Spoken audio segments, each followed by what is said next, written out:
बिहार में मतदाता सूची में 65 लाख फर्जी वोटर पाए गए हैं। एक राज्य में 65 लाख, तो आप खुद सोच लीजिए भारत में 28 राज्य हैं और 8 केंद्र शासित प्रदेश हैं। टोटल भारत में कितने फर्जी वोटर हैं?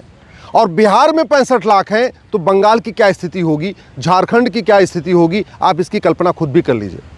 इसीलिए मैंने माननीय सुप्रीम कोर्ट में पीआईएल फाइल किया और मांग किया कि केवल बिहार नहीं, पूरे देश में स्पेशल इंटेंसिव रिवीजन होना चाहिए, सघन जांच होनी चाहिए। और बिहार में तो 23 साल के बाद हुआ है। हमने मांग किया है हर 5 साल पे रेगुलर इंटरवल पे ही एसआईआर होना चाहिए। लोकसभा चुनाव के पहले भी एसआईआर होना चाहिए, विधानसभा चुनाव के पहले भी सघन जांच होनी चाहिए, प्रधान का चुनाव हो उसके पहले भी सघन जांच होनी चाहिए, पार्षद के चुनाव के पहले भी सघन जांच होनी चाहिए। इलेक्शन कमीशन को मैं धन्यवाद देता हूं। अब उन्होंने पब्लिकली कह दिया है कि बिहार के बाद वो प्रत्येक राज्य में करेंगे। अब इलेक्शन कमीशन ने यह भी कह दिया है कि पूरे देश में एसआईआर होगा, हर चुनाव के पहले एसआईआर होगा। यही मेरी मांग थी और चूंकि इलेक्शन कमीशन इसको मांग लिया है, इसलिए मैं इलेक्शन कमीशन को धन्यवाद देता हूं। लेकिन इसके आगे क्या? इलेक्शन कमीशन ने सघन जांच किया, फर्जी वोटर जो थे उनका नाम निकाल दिया, लेकिन उनको इलेक्शन कमीशन भारत से नहीं निकाल सकता। भारत से कौन निकालेगा? भारत से निकालेगी सरकार। संविधान का आर्टिकल 355 साफ साफ कहता है कि भारत को बाहरी खतरों से और आंतरिक खतरों से सुरक्षित बनाना ये सरकार की ड्यूटी है। इसलिए मैं सरकार से निवेदन करता हूं, तत्काल संसद में, लोकसभा और राज्यसभा में आर्टिकल 355 के ऊपर बहस करें। सर्बानंद सोनोवाल केस में जो सुप्रीम कोर्ट ने कहा था घुसपैठ एक्ट ऑफ एग्रेशन है, घुसपैठ हमारी राष्ट्र की सुरक्षा के लिए खतरा है, घुसपैठ हमारी देश की एकता अखंडता के लिए खतरा है, घुसपैठ अपने आप पे इनडायरेक्ट वॉर है, वेजिंग वॉर है, देश घुसपैठ हमारी संप्रभुता के लिए खतरा है, घुसपैठ हमारी आंतरिक सुरक्षा के लिए बहुत बड़ा खतरा है। इसको माननीय सुप्रीम कोर्ट पहले एडमिट कर चुका है, लेकिन इसके बावजूद कभी लोकसभा और राज्यसभा में घुसपैठ के ऊपर गंभीरता के साथ चर्चा नहीं हुई है। घुसपैठ इतना बड़ा खतरा है, इसके बावजूद हमने बीएनएस में घुसपैठ पे एक चैप्टर नहीं जोड़ा, ऑफेंस रिलेटिंग टू इन्फिल्ट्रेशन। मैं सरकार से निवेदन कर रहा हूं, संविधान के आर्टिकल 355 के ऊपर संसद में बहस करें और बीएनएस को संशोधित करके इसमें नया चैप्टर जोड़े, ऑफेंस रिलेटिंग टू इन्फिल्ट्रेशन। और घुसपैठ को राष्ट्र की सुरक्षा, भारत की संप्रभुता के लिए खतरा घोषित करें। घुसपैठ एक ऑर्गेनाइज क्राइम है। ऑर्गेनाइज क्राइम से निपटने के लिए बीएनएस में धारा 111 है, सेक्शन 111 है, लेकिन जो हमने ऑर्गेनाइज क्राइम के लिए धारा बनाई है उसमें हमने लिखा ही नहीं है कि घुसपैठ भी एक ऑर्गेनाइज क्राइम है। इसलिए देश में कहीं पे भी पुलिस घुसपैठियों के खिलाफ ऑर्गेनाइज क्राइम की धारा नहीं लगा रही है। घुसपैठ अपने आप में वेजिंग वॉर है और वेजिंग वॉर से निपटने के लिए बीएनएस में सेक्शन 147 है, लेकिन पूरे देश में कहीं पे भी पुलिस घुसपैठियों और उनके मददगारों के खिलाफ सेक्शन 147 नहीं लगा रही है, क्योंकि हमने इसमें जहां वेजिंग वॉर लिखा है उसमें हमने ये नहीं लिखा है कि घुसपैठ एक इनडायरेक्ट वॉर है, घुसपैठ एक्ट ऑफ एग्रेशन है, घुसपैठ एक वेजिंग वॉर है। भारत में जो हमारी संप्रभुता के लिए खतरा है, हमारी एकता अखंडता के लिए खतरा है, उससे निपटने के लिए बीएनएस में सेक्शन 152 है, धारा 152, लेकिन हमने उसमें कहीं लिखा ही नहीं है कि घुसपैठ हमारी संप्रभुता के लिए खतरा है, घुसपैठ हमारी एकता अखंडता के लिए खतरा है। इसलिए पूरे देश में कहीं पे भी पुलिस घुसपैठियों और उनके मददगारों पे बीएनएस की धारा 152 का उपयोग नहीं कर रही है। जब तक कानून का खौफ नहीं होगा, जब तक घुसपैठियों के मददगार नहीं पकड़े जाएंगे, तब तक ये घुसपैठिए भागेंगे नहीं। इलेक्शन कमीशन का जो काम था उसने बिहार में किया और पूरे देश में करने जा रहा है। वो पूरे देश में एसआईआर करने जा रहा है। एसआईआर से केवल इतना होगा, फर्जी मतदाता वोटिंग लिस्ट से बाहर हो जाएंगे, लेकिन वो इलेक्शन कमीशन इनको देश के बाहर नहीं भेज सकता, इनको म्यांमार नहीं भेज सकता, इनको बांग्लादेश नहीं भेज सकता, इनको पाकिस्तान नहीं भेज सकता, इनको अफगानिस्तान नहीं भेज सकता। ये तो केंद्र सरकार, राज्य सरकार को मिलकर ही करना पड़ेगा।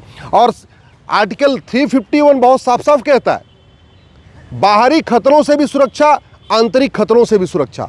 और भारत की आंतरिक खतरा को जो सबसे बड़ा खतरा है वो है घुसपैठ, और इसके साथ साथ बाहरी सुरक्षा के लिए भी खतरा है, क्योंकि ये घुसपैठिए स्लीपर सेल का काम करते हैं। जो पाकिस्तान के घुसपैठिए भारत में रहते हैं, ये पाकिस्तान के लिए स्लीपर सेल का काम करते हैं। जो बांग्लादेश के घुसपैठिए हैं, ये बांग्लादेश के लिए स्लीपर सेल का काम करते हैं। जो अफगानिस्तानी घुसपैठिए हैं, ये अफगानिस्तान के लिए स्लीपर सेल का काम करते हैं। इस तरीके से ये जो भारत में घुसपैठिए हैं, वो कहने को यहाँ पे आए हुए हैं केवल वो कबाड़ बीन रहे हैं या छोटा मोटा काम कर रहे हैं, झुग्गियों मना रहे हैं। ये आतंकवाद भी फैला रहे, जिहाद भी फैला रहे, मजहबी उन्माद भी फैला रहे, अपराध भी बढ़ा रहे हैं, चोरी लूट झपटमारी भी आगे बढ़ा रहे हैं, और सबसे बड़ी बात, भारत की आंतरिक सुरक्षा के लिए बहुत बड़ा खतरा बने हुए हैं, क्योंकि ये स्लीपर सेल का काम कर रहे हैं। इसलिए ज़रूरत इस बात की है, इस पे संसद में गंभीरता के साथ चर्चा किया जाए, बीएनएस में एक नया चैप्टर जोड़ा जाए, ऑफेंस रिलेटिंग टू इन्फिल्ट्रेशन, और घुसपैठियों और उनके मददगारों के खिलाफ एनएसए लगाया जाए। हमारे पास जो राष्ट्र की सुरक्षा के लिए खतरा है, उससे निपटने के लिए कानून है, नेशनल सिक्योरिटी एक्ट, जिसको हिंदी में कहते हैं रासुका, लेकिन वो न घुसपैठियों पे उसका उपयोग हो रहा है, न घुसपैठियों के मददगारों पे हो रहा है। घुसपैठिए जो बॉर्डर पे 2000 रुपये दे के आ रहे हैं ना, जो बॉर्डर पे उनकी मदद करते हैं, ऐसे 2-4 उनके मददगारों पे एनएसए लगा दें, यूएपीए लगा दें, वेजिंग वॉर लगा दें, देशद्रोह लगा दें, गैंगस्टर एक्ट लगा दें, उनकी प्रॉपर्टी जब्त कर लें, उनकी सिटीजनशिप ख़त्म कर लें, उनको ज़िंदगी भर के लिए जेल में डाल दें, तो ये बॉर्डर पे जो उनके मददगार बैठे हैं ना, उन घुसपैठियों को अंदर लाना बंद कर देंगे। ये जो घुसपैठियों के अंदर मददगार बैठे हैं, जो उनका आधार बना के देते हैं कॉमन सर्विस सेंटर पे, ये कॉमन सर्विस सेंटर के बहुत सारे लोग घुसपैठियों की मदद कर रहे हैं। 2-2 हज़ार रुपये में उनका आधार बना के दे रहे हैं। नगर निगम के भ्रष्ट कर्मचारी घुसपैठियों की मदद करते हैं, 2000 रुपये में उनका बर्थ सर्टिफिकेट बना के दे रहे हैं। तहसील के जो भ्रष्ट कर्मचारी हैं, वो 2000 रुपये में घुसपैठियों का राशन कार्ड बना के दे रहे हैं।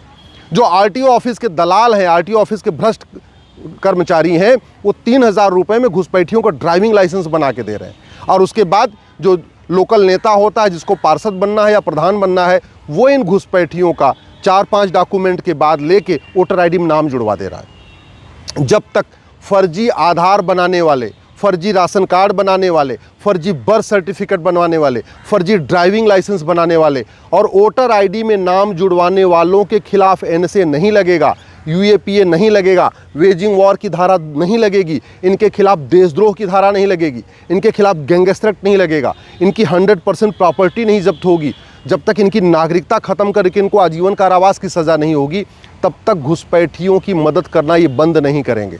सठे साठ्यम समाचरेत भयबिन होय न प्रीत। चीन, जापान, सिंगापुर में कोई घुसपैठ नहीं करता, क्योंकि वहाँ घुसपैठ करने से ज़्यादा सज़ा मिलती है घुसपैठियों की मदद करने वालों को।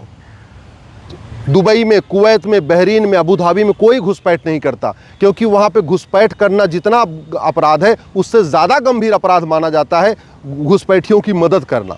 और भारत में यहाँ नेता भी घुसपैठियों की मदद कर रहे हैं, यहाँ पे बहुत सारे यूट्यूबर भी घुसपैठियों की मदद करते हैं, बहुत सारे यहाँ पे जो सरकारी कर्मचारी घुसपैठियों की मदद करते हैं, बहुत सारे दलाल घुसपैठियों की मदद करते हैं, बहुत सारे पार्षद प्रधान घुसपैठियों की मदद करते हैं, और बहुत सारे सांसद विधायक भी घुसपैठियों की मदद करते हैं। वो वर्तमान भी है, भूतपूर्व भी हैं, और वो इसलिए हो रहा है क्योंकि घुसपैठ पर हमने बीएनएस में कोई चैप्टर जोड़ा ही नहीं। इसलिए मैं सरकार से निवेदन करता हूँ, माननीय प्रधानमंत्री जी, माननीय गृहमंत्री से निवेदन कर रहा हूँ, तत्काल संसद में आर्टिकल 355 के ऊपर चर्चा कराएं। आर्टिकल 355 बहुत साफ साफ कहता है कि ये केंद्र सरकार की ड्यूटी है, वो सुनिश्चित करे भारत बाहरी खतरों से भी सुरक्षित रहे, भारत आंतरिक खतरों से भी सुरक्षित रहे। भारत के आंतरिक खतरों को, भारत के बाहरी खतरों को, घुसपैठियों से बहुत बड़ा खतरा है, और घुसपैठियों से खतरे से निपटने का एक ही तरीका है, बीएनएस में एक नया चैप्टर जोड़ दिया जाए, ऑफेंस रिलेटिंग टू इन्फिल्ट्रेशन। घुसपैठ और घुसपैठियों के मददगारों पे एनएसए लगाया जाए, यूएपीए लगाया जाए, वेजिंग वॉर लगाया जाए, देशद्रोह लगाया जाए, गैंगस्टर एक्ट लगाया जाए। घुसपैठियों के मददगारों की 100% संपत्ति जब्त किया जाए, घुसपैठियों के मददगारों की नागरिकता ख़त्म किया जाए, और घुसपैठियों के मददगारों को आजीवन कारावास की सज़ा दिया जाए। यही तरीका है, क्योंकि जिस तरीके से घुसपैठियों की फंडिंग हो रही है, बाहर से भी फंडिंग हो रही है, अंदर से भी फंडिंग हो रही है। बाहर से फंडिंग एफसीआरए के ज़रिए आ रही है, अंदर से फंडिंग हवाला के ज़रिए हो रही है।